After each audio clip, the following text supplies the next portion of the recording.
네, 여러분 안녕하세요. 예스코리안 토픽 김쌤입니다. 자, 오늘은 올해 93회 시험, 4월에 있는 시험이죠. 네, 93회 토픽 2 시험을 위한 예상 문제 53번 첫 번째 시간입니다. 53번은 여러분 다 알다시피 그래프 문제죠.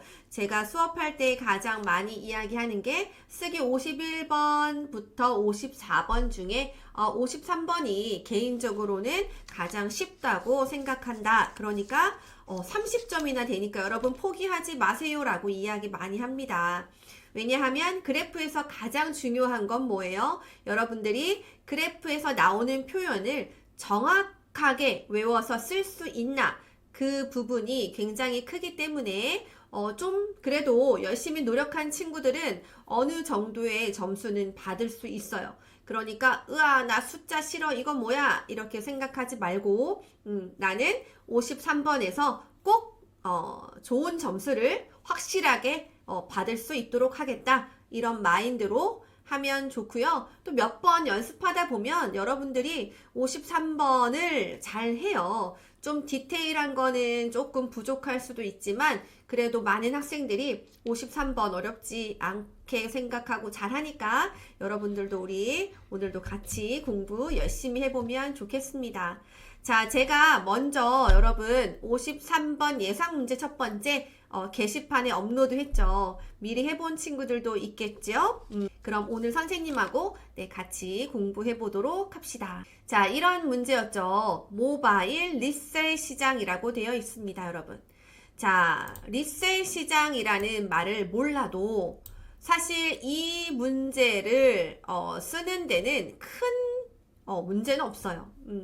자, 53번에서 모르는 단어가 있어도 그래프 표현을 알면 그냥 거기에 넣으라고 했죠. 내가 이 뜻을 잘 몰라도 일단 쓰세요라고 이야기했는데요. 어쨌든 이번 기회에 모바일 리셀 시장에 대해서도 한번 알아보죠. 여러분, 리셀은 영어죠. 리셀이라고 해서 다시 판다 라는 뜻이에요. 다시 판다. 네, 다시 판다라는 뜻인데요. 내가 사용했던 물건을 다시 판다라는 그 중고 시장 있죠? 그거랑은 조금 달라요.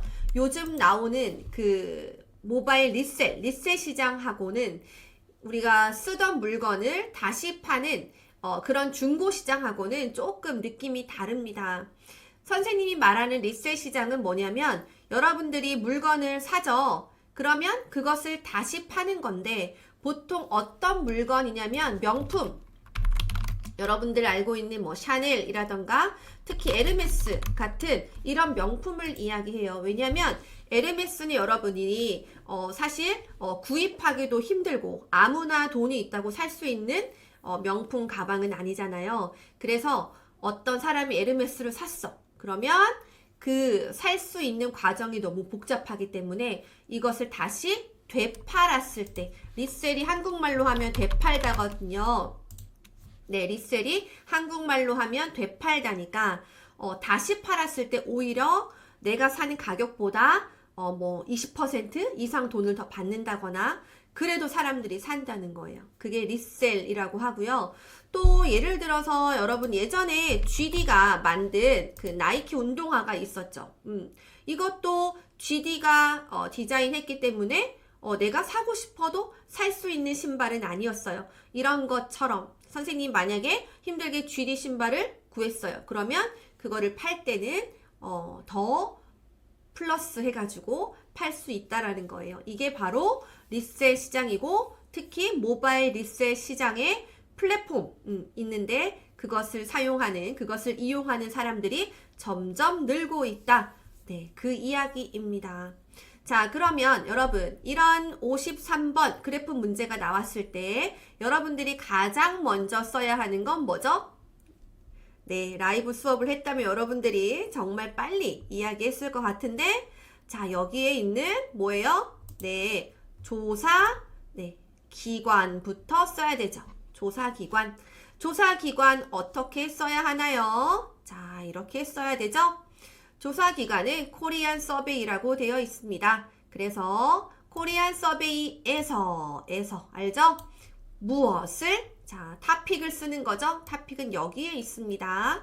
모바일 리셀 시장에 대해 조사하였다. 이렇게 쓰면 되겠죠. 선생님이 지난번 영상에서 53번 그래프 쓰는 방법을 가르쳐 주면서 이 부분은 자세히 이야기했으니까 혹시 이 부분이 잘 이해가 안 되는 친구들이 있다면 네, 그 영상을 한번 보고 오기를 바랍니다. 자, 그래서 여기는 지금 조사 기관만 나와 있으니까 네, 코리안 서베이에서 이렇게 쓰면 되고 자, 만약에 여러분 다 알다시피 조사 대상이라는 말이 있으면 이것은 누구를 타겟으로 했냐 이거죠. 이거 쓸 때 쓰는 표현은 무엇을 대상으로 누구를 대상으로 이렇게 쓰죠. 네, 이 부분이 있다면 꼭 이 부분도 같이 써 주어야겠습니다. 자, 그러면 다음 그래프 한번 보겠습니다. 네, 여러분 그러면 두 번째는 무엇부터 써야 되죠? 네, 바로 조사기간 아래에 있는 첫 번째 그래프부터 써야 되죠. 첫 번째 그래프를 잘 봤더니 뭐라고 되어 있어요? 모바일 리셀 플랫폼 이용자 수겠죠. 왜? 단위가 10,000명이라고 되어 있으니까요. 자, 여기를 봤더니 2019년에는 200만 명이었고 2023년에는 1,090만 명. 그래서 몇 년? 4년 동안 약 5.4배 어떻게 됐어요? 증가했어요? 감소했어요?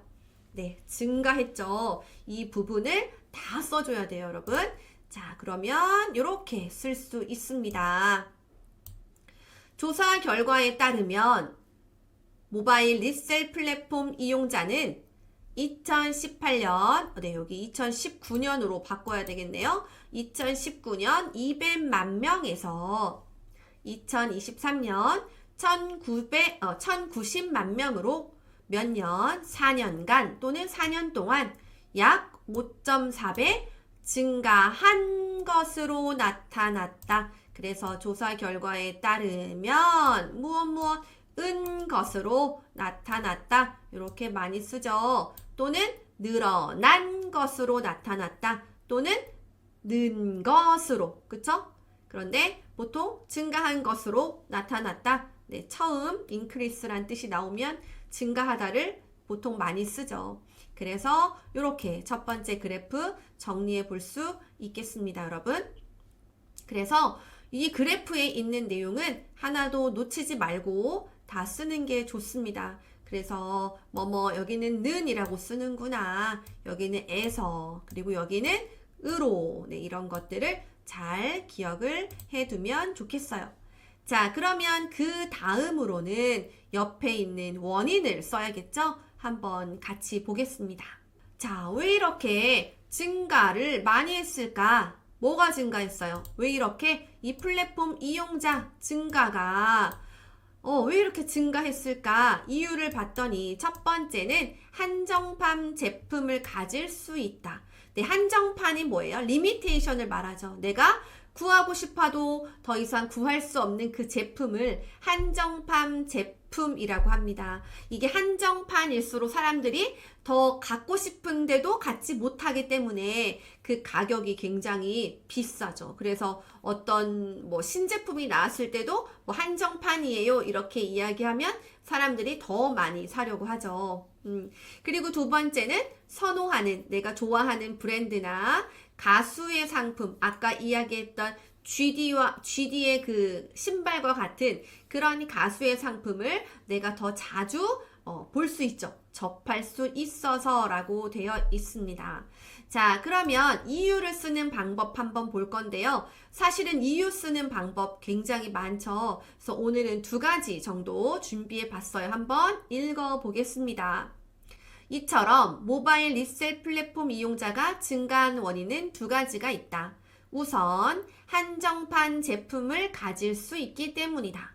다음으로 선호하는 브랜드나 가수의 상품을 더 자주 접할 수 있다는 점도 이용자 증가에 영향을 미친 것으로 나타났다. 이렇게 되어 있어요. 그래서 이처럼 이런 표현, 네, 이와 같이 써도 돼요.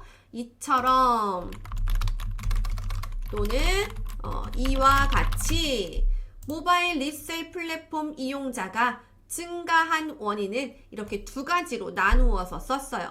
두 가지가 있다라고 하면서 우선과 다음으로 라는 표현을 썼고, 자, 우선 이유니까 한정판 제품을 가질 수 있기 때문이다 이런 표현을 썼고, 다음으로 선호하는 브랜드나 가수의 상품을 더 자주 접할 수 있다 그런 것도, 그런 점도, 여기 도가 중요하죠. 이용자 증가에 어디에 영향을 미친 것으로 나타났다 이렇게 쓸 수 있겠습니다.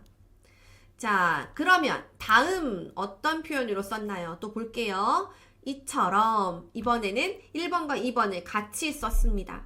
이처럼 모바일 리셀 플랫폼 이용자가 증가한 원인으로, 자, 여기는 원인으로 라고 쓰면서 한정판 제품을 가질 수 있으며 선호하는 브랜드나 가수의 상품을 더 자주 접할 수 있다는 점을, 뭐뭐는다는 점을 들 수 있다 라고 썼어요. 그래서 증가한 원인으로 무엇을 들 수 있다. 네, 이렇게 써요.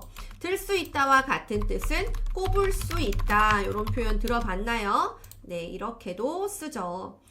자, 이거 외에 뭐 뿐만 아니라, 그치? 여러분들이 알고 있는 뿐만 아니라 라는 표현도 당연히 쓸 수 있죠. 뭐 가질 수 있을 뿐만 아니라 이렇게 쓰면 되죠. 자, 위에 가질 수 있을 뿐만 아니라 이렇게 또 쓸 수 있습니다. 아니면 뭐 또한 이라는 표현을 쓴다거나. 그래서 원인을 쓰는 방법은 여러 가지가 있으니까 선생님이 하나만 공부하지 말라고 했어요. 원인 쓰는 방법은 한 3개 정도 알고 있으면 54번에서도 원인 쓰는 것이 많이 나오기 때문에 그때도 잘 활용할 수 있다라고 이야기한 적이 있죠. 그래서 원인 쓰는 방법은 평소에 좀 많이 연습을 하면 좋겠네요. 네, 이거 외에 또 다른 방법이 있을 수 있죠. 혹시 뭐 확인하고 싶은 친구들은 또 댓글 남겨주세요. 자, 그럼 마지막 전망 부분 한번 보겠습니다. 네, 마지막 전망입니다. 이렇게 계속 늘어나면 전망이라는 건 뭐예요? 미래에 어떻게 될 것이다. 이게 전망이죠. 자, 전망 첫 번째는 2025년 리셀 플랫폼 이용자가 지금 2023년은 1090만 명인데 2년 후에는 1500만 명까지 확대라고 하면 더 늘어날 것 같아. 이게 전망이고, 두 번째는 MZ세대의 새로운 소비 문화가 만들어질 거야 라는 거죠. 사실 이 리셀 플랫폼 이용자는 여러분 보통 MZ세대들이 많다고 해요. 그러니까 젊은 세대들을 이야기하는 거죠. 리셀 플랫폼 이용자, 나이가 많으신 기성세대 분들이나 기성세대 분들은 조금 이러한 소비 문화를 이해하기 어려울 수 있죠. 이렇게 또 접해보신 적이 없기 때문에. 그래서 사실 이 리셀 플랫폼 이용자는 대부분 MZ세대고 2025년에는 그 이용자가 더 확대되기 때문에 그들만의 어떤 새로운 소비 문화, 어떤 문화가 만들어질 수 있다라는 이야기입니다. 자, 전망 한번 보겠습니다. 자, 이러한 현상이 계속된다면, 이렇게 이 표현 진짜 많이 쓰죠? 이러한 현상, 이러한 상황이 계속된다면 2025년에는 리셀 플랫폼 이용자가 1,500만 명으로 확대될 것이며 또한 MZ세대의 새로운 소비 문화가 형성될 것으로 전망된다라고 해서 자, 무엇을 것으로 전망된다. 요거 꼭 기억해야 되겠습니다. 전망이라는 표현을 쓸 때 무엇을 것으로 전망된다. 이렇게 써야 된다는 거. 자, 여기도 아까 의멸을 썼고 여기는 이멸을 썼으니까 사실은 아까 문장 같은 경우는 을뿐만 아니라 이 표현을 씀으로써 반복되지 않는 게 더 좋기는 하겠죠, 여러분. 이러한 전망을 쓸 때 쓰는 표현들, 이러한 현상이 계속된다면, 그리고 뒤에는 뭐뭐을 것으로 전망된다. 네, 이것까지 여러분 잘 정리를 해 두세요. 알겠죠? 자, 그러면 오늘 공부한 것을 정리해보면 이렇게 될 수 있습니다. 여러분들 53번 그래프 쓰는 거, 쓰는 방법 알아두는 거 당연히 중요하고, 선생님이 이야기하는 여기에 있는 주제들, 리셋 이런 것들은 사실 요즘 트렌드한 거를 많이 가지고 오는 거거든요, 여러분. 그러니까 이런 주제에 대해서도 좀 관심을 가지고 내가 한국 요즘 이런 상황이구나, 한국은 지금 이런 문화가 생기고 있구나, 이런 것들도 같이 공부하면 네, 진짜 한국어 고급 단계로 갈 수 있는 네, 빠른 길이라고 생각해요. 자, 이렇게 53번 공부해 봤고요. 여러분 다음에 또 예상 문제 두 번째로 선생님이 찾아오도록 하겠습니다. 모두 고생 많으셨습니다. 여러분 안녕.